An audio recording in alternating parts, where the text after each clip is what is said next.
नमस्कार, news for live में आपका स्वागत है। मैं हूं राहुल सिंह शेखावत। चर्चा 2024 के चुनावों के मद्देनजर हालिया संसद के विशेष सत्र की वजह यह कि सबकी नजरें इस पर लगी थी। आखिर सत्र क्यों बुलाया गया, अचानक आनंद फानन में क्यों बुलाया है, और बुलाया है तो आखिर इसमें प्रधानमंत्री नरेंद्र मोदी कौन सा मास्टर स्ट्रोक खेलने जा रहे हैं।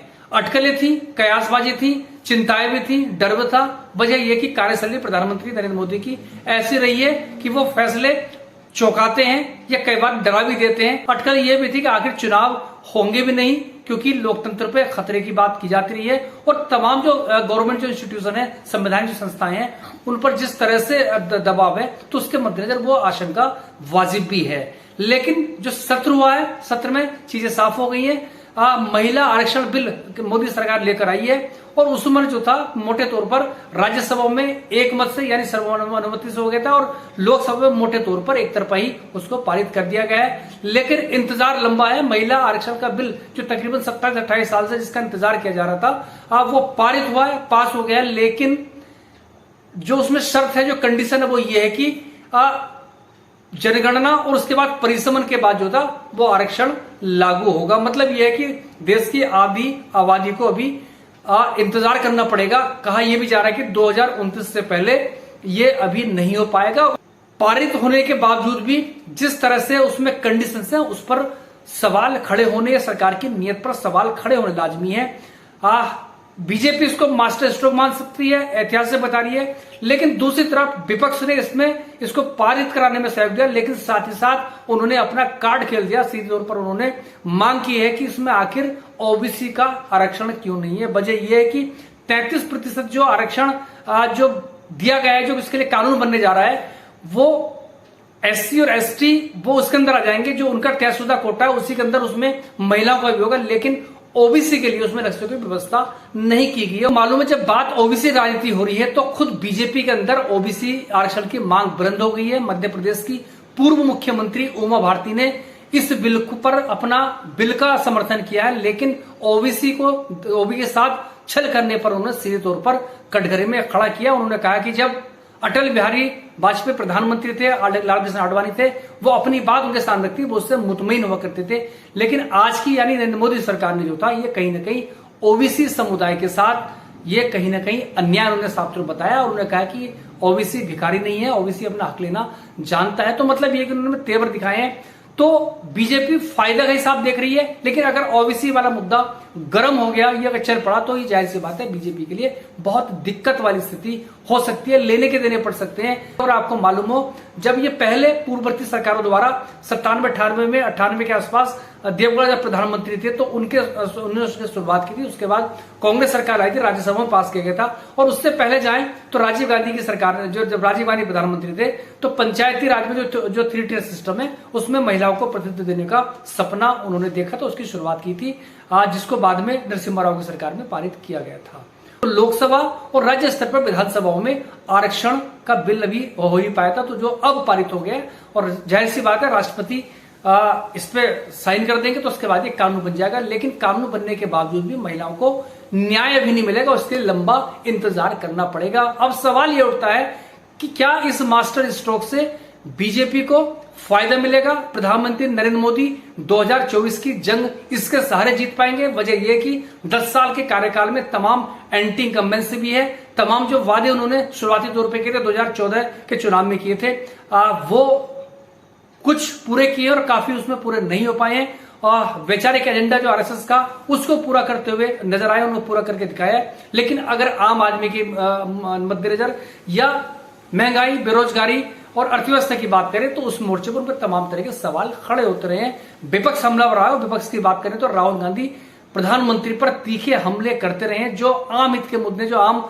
जनमानस के मुद्दे हैं, जैसा महंगाई हो गया, बेरोजगारी हो गया, अर्थव्यवस्था हो गया, और तमाम जो चीजें हैं उस पर वो टिप्पणियां करते रहे और तीखे हमले करते रहे हैं।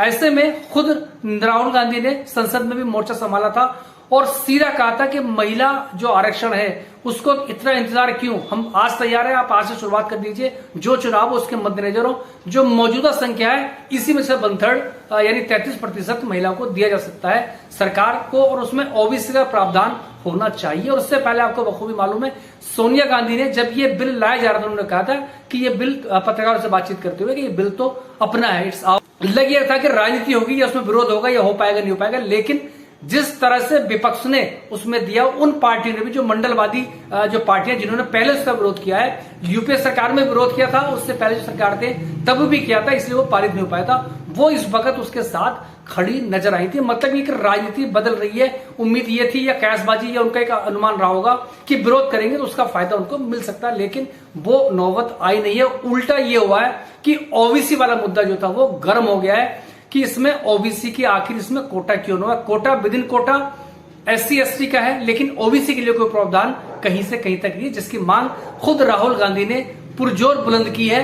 और बाकी जो मंडलवादी जो क्षेत्रीय ताकतें हैं, उन्होंने भी उस पर जो था मांग की है, लेकिन राहुल गांधी ने जबरदस्त तरीके से इसकी मांग की है। और आपको अगर याद हो तो जो कर्नाटक के चुनाव हुए थे, तो राहुल गांधी ने चुनाव की रैली में दौरान कहा था, प्रचार के दौरान कहा था कि जिसकी जितनी हिस्सेदारी और उतनी उसकी भागीदारी। और कांग्रेस का ये कह सकते हैं कि पैराडाइम शिफ्ट था, क्योंकि कांग्रेस की जो राजनीति रही है वो मोटे तौर पर खुलकर जात की राजनीति कांग्रेस करती थी। लेकिन कर्नाटक चुनाव के दौरान राहुल गांधी ने कह दिया था कि ओबीसी के जो कार्ड उन्होंने खेल दिया था। अब सवाल ये उठता है, क्योंकि ओबीसी मोटे तौर पर प्रधानमंत्री नरेंद्र मोदी के लिए मुफीद रहे हैं, उनको ताकतवर बनाते रहे हैं।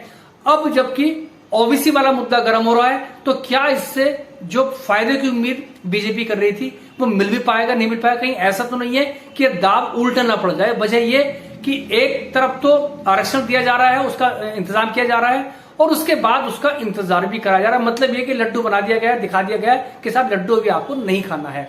तो ये एक स्थिति है। इसका महिलाओं पर क्या प्रभाव पड़ेगा, आने वाले चुनाव बताएंगे। वजह यह कि 5 राज्यों में चुनाव होने हैं, राजस्थान है, छत्तीसगढ़ है, मध्य प्रदेश है, तेलंगाना है, और एक नॉर्थ ईस्ट का राज्य है। तो उसमें भी इसकी झलक साफ तौर पर दिखाई देगी कि आखिर बीजेपी को इसका महिला मुद्दे का कितना फायदा होगा और कितना नुकसान होगा। क्योंकि 3 राज्यों में जो हिंदी भाषी राज्य है, वहां पर ओबीसी की राजनीति होती रही है। और ये इत्तेफाक है, छत्तीसगढ़, राजस्थान कांग्रेस शासित हैं, ओबीसी मुख्यमंत्री हैं, और शिवराज सिंह चौहान वो भी ओबीसी में ही आते हैं। और सबसे बड़ा सवाल यही उठ रहा है कि आखिर बीजेपी ने ओबीसी का आरक्षण की तरफ पहल क्यों नहीं की है।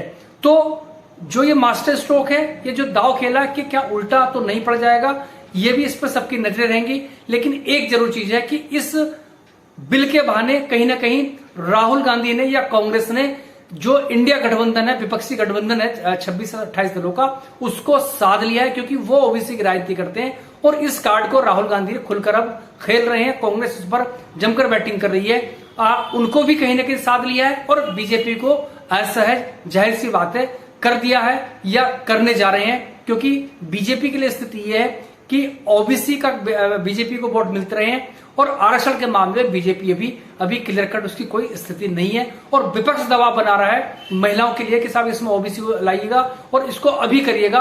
और बीजेपी कह रही है, या मोदी सरकार कह रही है कि इसके हम पहले जनगणना करेंगे, उसके बाद जो आगे होगा परिसमन होगा, उसके बाद जो था आरक्षण लागू होगा। उसके अलावा राहुल गांधी ने कास्ट सेंसस यानी जातीय जनगणना की मांग भी बुलंद कर दी है।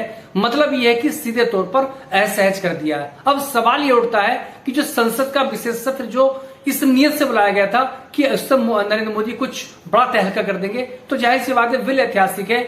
लेकिन और संसद का जो विधिवत उन्होंने जो था उस पर शुरुआत कर दी है। लेकिन इसके अलावा कहीं ना कहीं जो हालात इस बिल को लाने के बाद बने हैं, पारित होने के बावजूद भी बीजेपी कहीं ना कहीं दबाव में नजर आएगी। उससे उबरने के लिए क्या कुछ रणनीति अपनाएगी देखना पड़ेगा। लेकिन ये बात जरूर है कि 2024 का चुनाव दिनों दिन दिलचस्प होता जा रहा है। जो कभी लगता था कि एक तरफा चुनाव होगा, वो हालात बिल्कुल नहीं है। एक तरफ विपक्ष का गठबंधन है, और अब महिला आरक्षण बिल लागू होने के बाद भी ये स्थिति सबके सामने